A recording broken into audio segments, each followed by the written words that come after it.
All right, what's going on, guys? Welcome back to another video. Today, I'm gonna go over my step-by-step protocols and give you a glimpse on what you need to do to increase your fight endurance. Let's get into it. All right, so the first one we're gonna do is Alactic power. Now, I'm gonna use a prowler, but you don't have to use this only. It could be just sprint intervals. But if you do have a prowler, add some load to it so that you can produce that force. We're gonna do 4 seconds on, and then you're gonna follow that up with about 2 minutes of recovery. Remember, this is Alactic power, so make sure that every motion, every time that you go through it, with every set, was with high intent, with maximal energy. Okay, so changing up the modality, and then also changing up the method. We're gonna go ahead and do Alactic capacity. With that one, you're gonna go a little bit longer in duration of time for the work interval, and then again, shorter in duration for the rest interval. So we're gonna do 6 total seconds here, followed by 30 seconds of rest. When you go for the 6 seconds, again, you don't have to use a salt bike. This is a good way to do it because you can gauge your intensities through the watt output. So we wanna maintain that wattage output throughout every set. Now, you can progress as far as the volume goes overall throughout the time frame of week by week progress.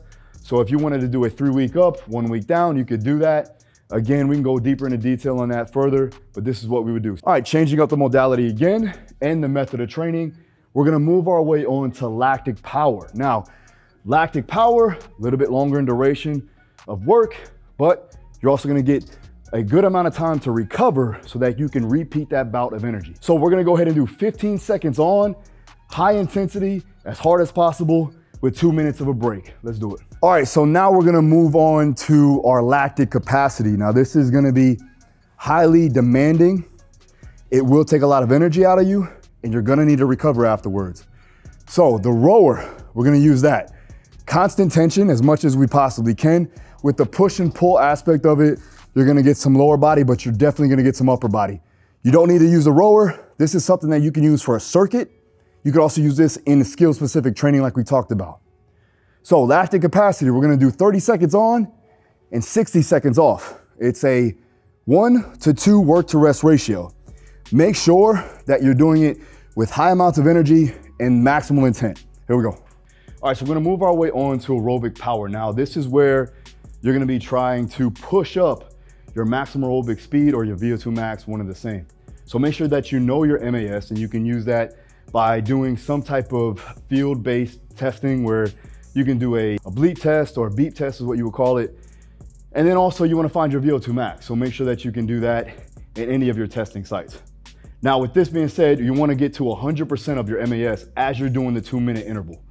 You're gonna rest 2 minutes. So it's gonna be a 1-to-1 work to rest ratio, but it's gonna be an active rest. So you're gonna go 50%. So 50% down from your active work. So at passive, you're gonna go 50% of your MAS. At active, or when you're working, that's gonna be 100%. You're gonna go back and forth for a sustained amount of time. Again, you can progress the duration, you can progress the volume going forward. Let's do it. All right, guys, so I'm gonna break down what exactly is inside of every combat sport energy system.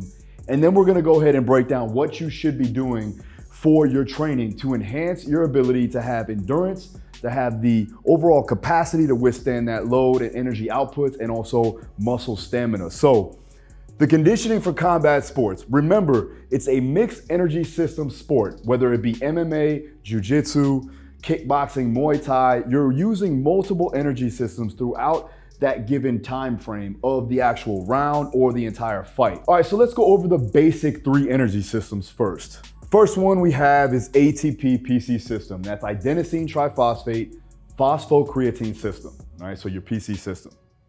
This is generally gonna be high intensity, short duration bursts of work, right? So this is something like sprint intervals. We use a lot of prowler pushes in here. So we do a lot of prowler sprints.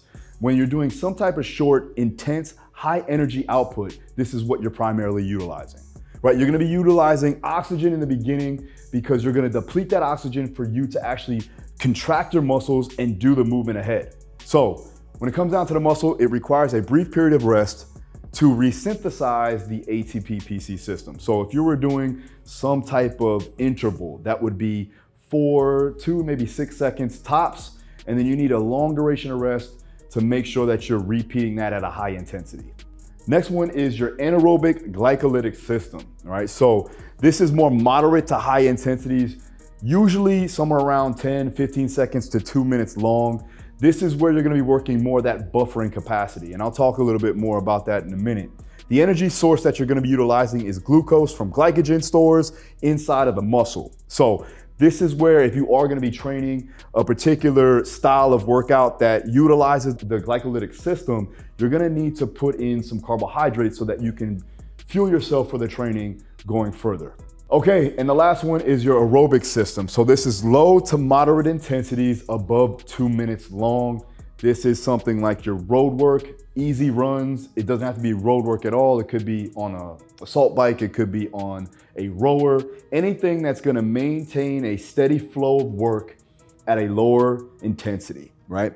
So the source of your energy includes fats and carbohydrates. Some of it may be coming from proteins too as well, right? It's the process of glycolysis, which uses the Krebs cycle, which increases ATP. That's your body's natural energy source. So we want to utilize oxygen so that we can increase that ATP so that you can keep producing more energy for the entire duration of whatever you're doing. The backbone and the basis, right? The base of your actual pyramid, let's say, of your energy systems is going to be your aerobic capacity and your ability to utilize and deliver oxygen to the working muscle. Without a fully functioning aerobic system, you cannot do any of these things here. So we need to make sure that we lock that in and work on that. And that's gonna be omnipresent throughout the entire year. And you'll see what I mean when I break it down further. So let's look at mixed energy systems, right? Let's look at the whole entire spectrum of work that needs to be done in particular zones of intensity and also duration. So with energy systems, you have your anaerobic, which is more independent of oxygen, and then you have your aerobic, which is dependent of oxygen.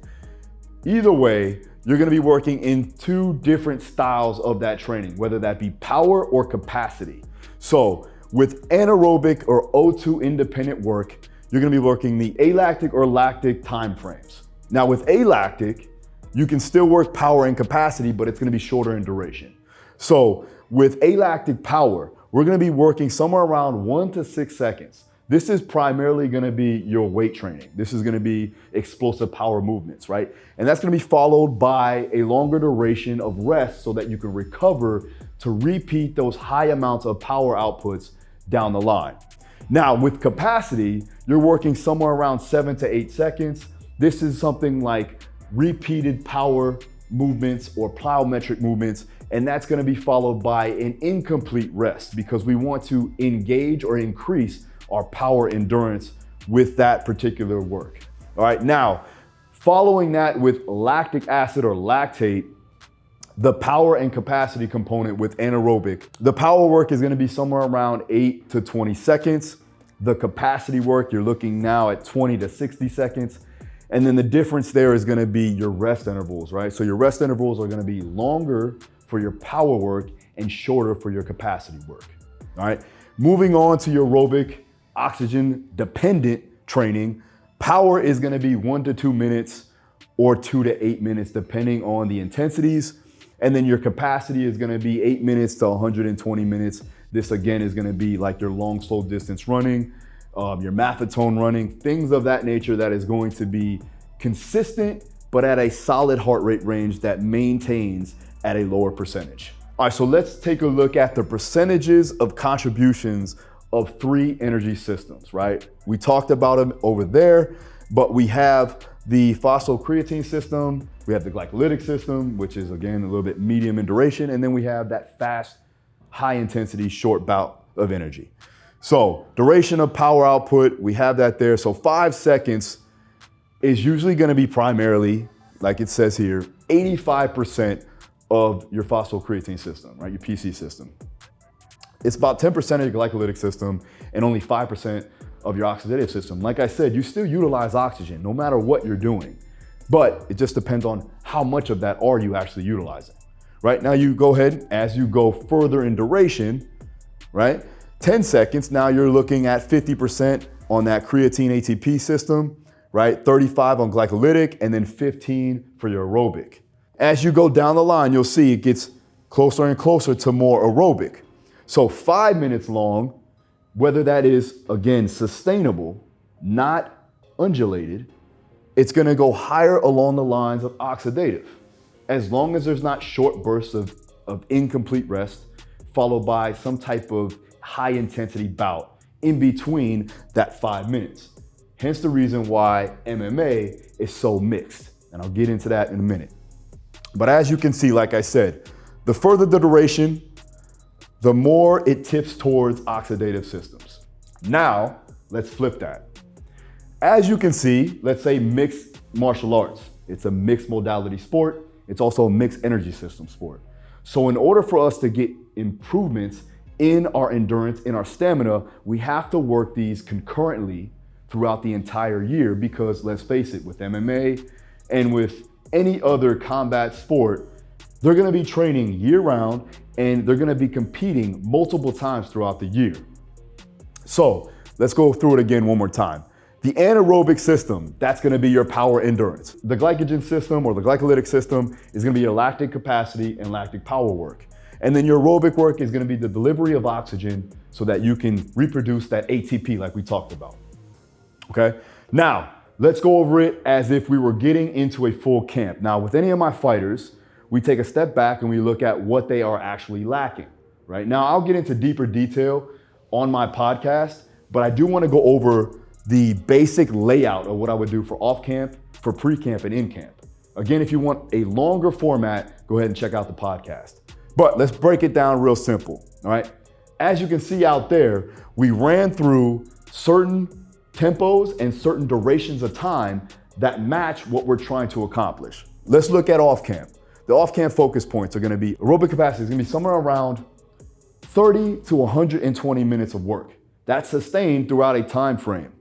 That's gonna be like LSD work, a long slow distance running, marathon running, or even if you wanna go ahead and stress out some of the fast twitch muscle fibers and increase mitochondrial density and the ability to produce ATP with the fast twitch fibers, you can do something like escalating density training. Aerobic power, that's gonna be intervals. So you're looking to enhance or increase your VO2 max, your maximal aerobic power, or your maximal aerobic speed. Lactic power, that's gonna be intervals again, but a longer duration.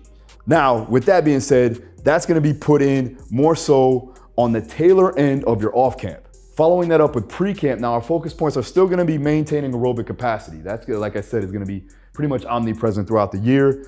Aerobic power, we're still gonna increase that. We wanna also increase our ability to produce power at a more sustainable aerobic pace. And then after that lactic power, because we wanna start to work on buffering lactate more efficiently so that that's going to enhance their capabilities inside the cage or the ring.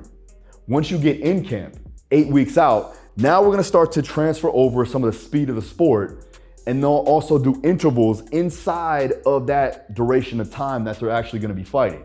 Whether it be 5-minute rounds, 3-minute rounds, 10-minute rounds for jiu-jitsu, whatever it may be, but we have to intersperse that with other training demands. So you're still gonna work your aerobic capacity. That's gonna be more for recovery and restoration. You would do that on the outside or the off time of your weight training. Your alactic power though, however, is gonna be more power endurance based. This can be done inside of skills training, or it can be done in the weight room, something like a prowler push or an assault bike or something like that that's gonna allow you to get maximal power followed by a duration of rest so that you can repeat that over time. The other thing that we're gonna be working is lactic capacity. Now this is gonna be more fight specific. So you can use circuits, you can use sparring rounds, you can use something that's simulated on the mats or in the ring or in the cage that will help improve your lactic capacity.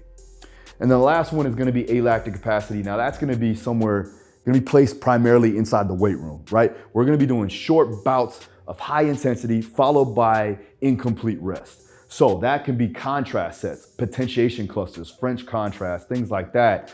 That is not only gonna help you from a power perspective, but it's also gonna allow you to keep increasing power and have that endurance over the longer duration of time. Because fight sports, we wanna be able to not only be able to knock you out in the first round, but in the last rounds to go to as well. So we wanna maintain that ability to have that power production throughout the entire duration of the fight. All right, so there you have it. The energy systems that you're gonna utilize and improve to increase your fight endurance and your fight stamina. Make sure that you take this with you, properly program it, put it in a good system so that you can strategize and plan it accordingly. Now, I go into deeper detail on my podcast. We got a longer format there. So if you want to go and dive deeper into it, go check out the podcast right now. It's on my Daru Strong podcast channel. All right, hope you guys liked the video. See you guys next time. Peace.